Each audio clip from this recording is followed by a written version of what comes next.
What's going on, guys? My name is Kalen Vasher, and you are now tuned into another episode of the Kalen Vasher Show. Um, Before we get started, I just want to give a quick shout out to everybody listening. As always, you guys are much appreciated. If you want to connect with me and talk about anything basketball or sports in general, links are down below on the screen, as well as down below in the description for those of you watching here on YouTube.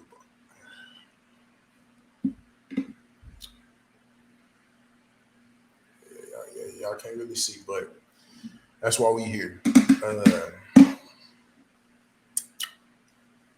don't even really know where to start.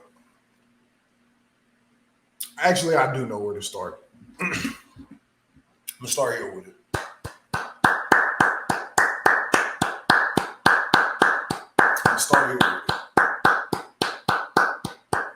The Nuggets earn their respect from me. So they get the floor first. We're gonna talk about what the Nuggets did really well. First of all, just want to start off by saying, Nikola Jokic, you're a bucket, you're a dog. I made a video a few years ago, really it was about a year ago, talking about how you were one of the most boring players to watch in the NBA. I thought that you were a very efficient player. You played the game the right way, but as far as like just watching you play the game of basketball, you didn't have as much flash, you didn't have as much flair to your game as a lot of other players in the league. And as a man, I'm here I can say when I'm wrong. So to Nikola Jokic, to the Nuggets fan base, I was wrong. Watching the full series of Nikola Jokic as well as a few of the Suns and Nuggets series, Nikola Jokic is one of the most entertaining players to watch in the NBA because of the way he plays. His basketball IQ is off the charts. Some of the passes that he's able to make are incredible. His shot making, his footwork, he's a true joy to watch play the game of basketball. So we got to start there. Jamal Murray. Let me check your box score real quick. 25. If you go back to my game one preview, it might have even been before game one started. I said Jamal Murray needed to score 25 plus to be able to have a chance to win this series. And I think he did just that. I'm trying to find how much he ended up averaging for the whole playoffs because I didn't even have time to get my notes together. I wanted to give y'all a raw, unfiltered, genuine right after the game. So, I don't have everything here. So a lot of this is just coming off of pure emotion, pure off the top, off the dome. So Jamal Murray, I know for a fact we can check your game log though during this series. Conference finals. Okay, here we go. Jamal Murray during the conference finals averaged 32.5. I said it from jump. If Jamal Murray averaged more than 25, the Lakers weren't going to have a shot. You go from averaging 24 in the second round, 27 in the first round, and you upped your game a hell of a lot for this conference final. So more power to you. Great series. You're a phenomenal player. KCP. As a former Lakers player, I'm very familiar with your game. Also in my game one preview, I said that you were one of my favorite players in the league. That still reigns to be true. Your professionalism on the basketball floor is amazing. Your shot making, I know a lot of Lakers fans don't think that you were that much of a shot maker when you were in LA, but I've kept up with you since you've left, and I know what you're capable of. So you having an amazing series and now being able to contend for your second NBA championship, it's not new to me. I knew that you were amazing. Michael Porter Jr. 15 points tonight. Been following you since you was in high school. He's a few grades older than me. So, of course, just coming up through the AAU ranks and stuff, very familiar with your game as well. Um, you played a hell of a series. You knocked down some big shots. Bruce Brown knocked down some big shots. Um, don't want to get disrespectful, and I say this in the most respectful way possible. If Aaron Gordon scores 22, you got to take that on the chin because he stepped up. He played big minutes tonight. Pretty much all their starters played 40 minutes tonight. They gave it all they had. They knew that they wanted to close this out in 4. So more power to the Denver Nuggets and the job that they did. Genuinely, no troll, genuinely excited to see what y'all do in the finals. Y'all were the better team. No team wins 4 games in a row against one team without being the better team. So again, give y'all one of these. Hell of a series. Now,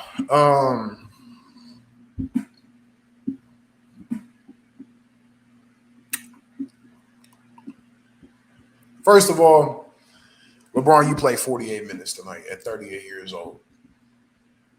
Hell of a job. My GOAT. This doesn't change anything for me. Doesn't change a thing in many people's eyes. 48 minutes, 40 points, basically a 40-point triple-double, 10 rebounds, 9 assists, 4 for 7 from deep. Utterly amazing. You stepped up when your team needed you most. Sometimes, in life, in basketball, the ball just doesn't roll your way. You can't win them all. Can't win them all. Everybody else played pretty well. Austin Reeves had 17. Rui Hachimura had 10. Dennis Schroeder had 13. Played some pretty stout defense after being inserted into the starting lineup. Now, here's where things is about to hit the fan a little bit. Let me make sure I look good. Anthony Davis. What did I tell you coming into the series? I said it was on you. I'm not going to bash you. It's basketball. It ain't that deep. I'm not going to get personal with it, but I told you, you had to be the key. And unfortunately, you just weren't. Going and looking at your game logs, 40 in game 1, amazing. 18, 28, and 21. So not necessarily a bad series, but you got outplayed. In the most simplest form that I can say it, you got outplayed. Jokic was the better big this series. And he obviously wanted it more. But now that all of that is kind of out the way, what's going on? What went on tonight, though? What happened tonight? 6 for 15. If we keeping it a bean, you had 21 tonight, but it was a struggle 21. You weren't where you needed to be, especially for a closeout game or a back against the wall elimination game. And I knew it was bad once we saw Tristan Thompson getting fourth quarter starting minutes before you. That's when I was like, yo, this might we might go home tonight. That's when it hit me. Tristan Thompson, real quick, hell of a game. In the minutes you gave us, great minutes, great energy, great talking, great leadership, great veteran presence. Literally picked you up off the street a week before the playoffs started. So you can get you one of these, buddy. Hit you with a fist pump. You did your thing. But back to AD. I've defended you for too long. Need you to go home this summer and actually figure out if you want to play basketball. Point blank, period. You're so dominant. You're such a good player. Great player, some would even say. Top 75. But when it comes down to when it matters most, We can't count on you. It's almost like ever since you got your ring, you've been disinterested. You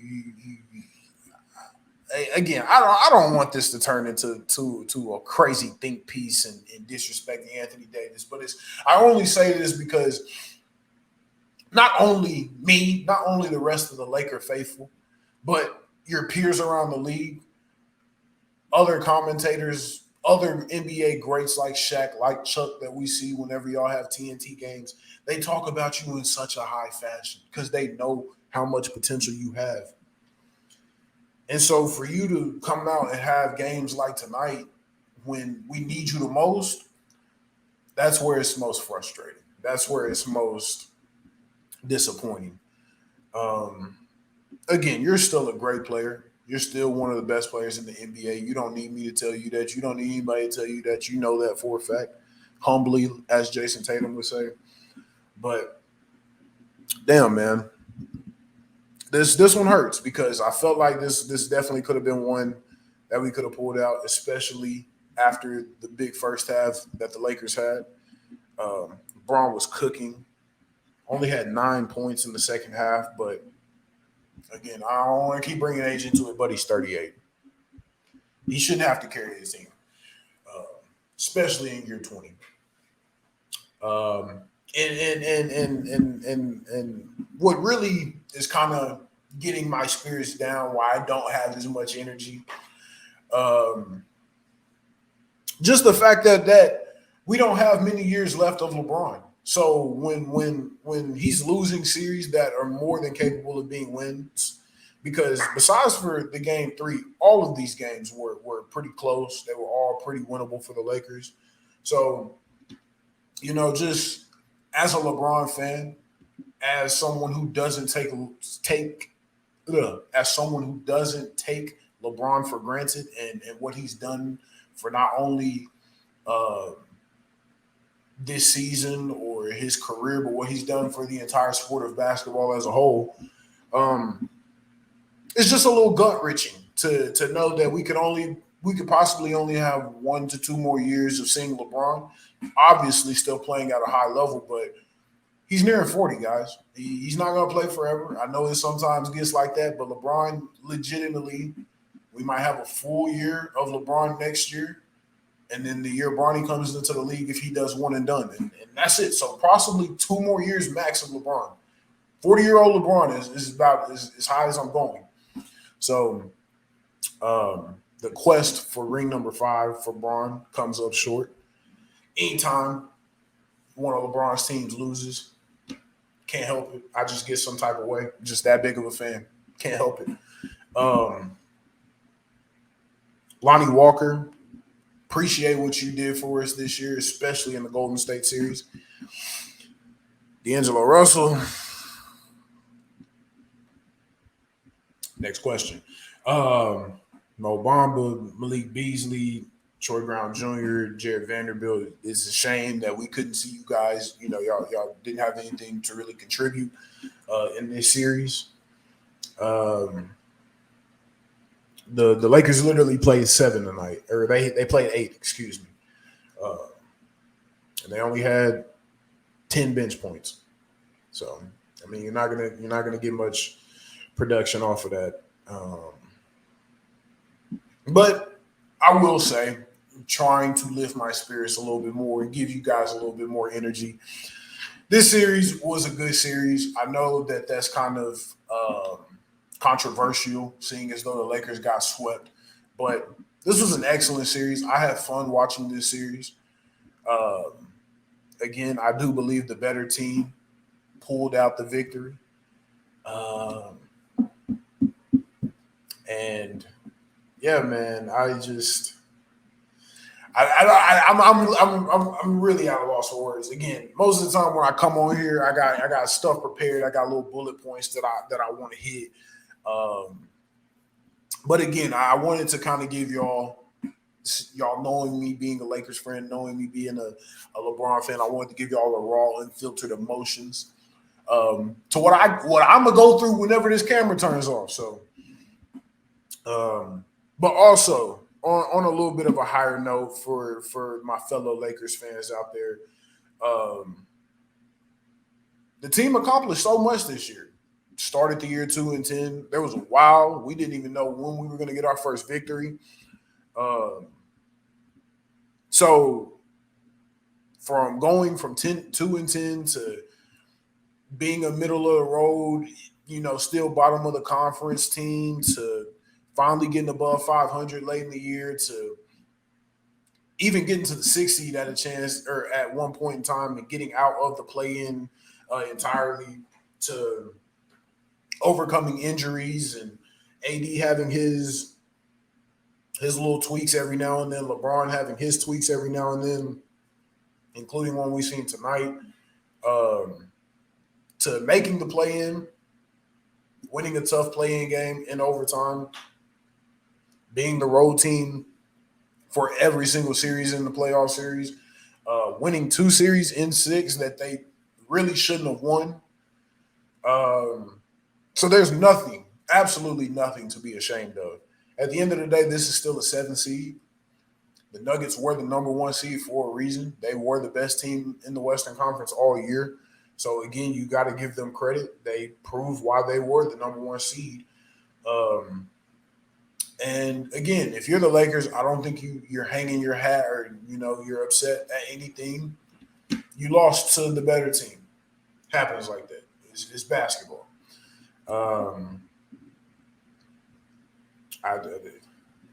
Again, lost for words. Didn't expect them to go out in 4. My personal opinion, I thought that it would be a 7-game series. Said that from jump, 6 to 7-game series. So for them to get swept on their home floor sucks. Is what it is, though. But again, I do want to end this episode, and I want to, transition going into the finals, giving the team that won a lot of credit. Again, the Denver Nuggets, one of the best teams in the NBA all season. Again, Nikola Jokic probably proved he was the MVP. If this was a regular season and postseason award, he proved that he was the best player in the NBA this year. Role players stepped up. Bruce Brown wasn't that big of a factor tonight, but he was big in every other game this series, so you got to give your credit to him. And then for the Denver fans, genuinely happy for y'all. First time you're ever getting to go to the NBA Finals. First time Nikola Jokic will be appearing in the NBA Finals and possibly winning one, depending on who comes out of the East, which right now it looks like Miami. So, again, y'all might see a little dread. That's just the initial shock. That's just is what it is. And at the end of the day, it's just basketball. The effect on that game has no effect on my life. But, again, we'll give this to both teams. Both teams played a hell of a series. They left it all out on the floor. And at the end of the day, it's respect. It's going to be respect. Both teams know what goes into even making it this far into the year. So no love lost. And yeah, man, that's really all I got.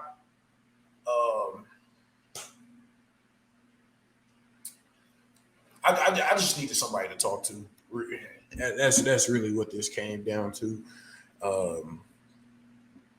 So yeah, I'm probably gonna cry myself to sleep tonight. But again, I gotta close this out with a little bit of energy. Can't have everything all droopy and low and sad and sulky. But again, if you guys want to connect with me and talk about anything basketball or sports in general, including football, I really want to get on football. I know training camp and mini camp is about to start up for a lot of teams, starting around the June, July-ish time for the NFL. So slowly but surely, I'm gonna start don't know the word I'm looking for. I'm going to start trying to incorporate more football into more podcast episodes. But again, if you want to chat with me and talk about anything basketball, football, sports in general, even a little baseball and hockey, I know hockey's in their conference championships as well. My links are, again, down below on the screen, as well as down below in the description box for those of you watching on YouTube. Final words from a Lakers fan, LeBron fan this year. LeBron, you put on a show in year 20. I appreciate You just being you. I grew up my whole life watching you, so anytime I get to watch LeBron play, that'll forever be my favorite player. He's my Michael Jordan, as a lot of people have in their life. I don't even really know what I'm saying right now. I'm just kind of jibber jabbering. But great season. Can't wait to see what the Lakers do, what moves they make this offseason. And I'm really, really excited to see what happens in the NBA Finals. But a pivotal game 4 coming up tomorrow in the Eastern Conference Finals between Miami and Boston. And we'll just go from there. So until next time, until my game 4 recap of the Eastern Conference Finals, for the last time this season, this is Vash signing out, talking about the Lakers and LeBron. So until next time.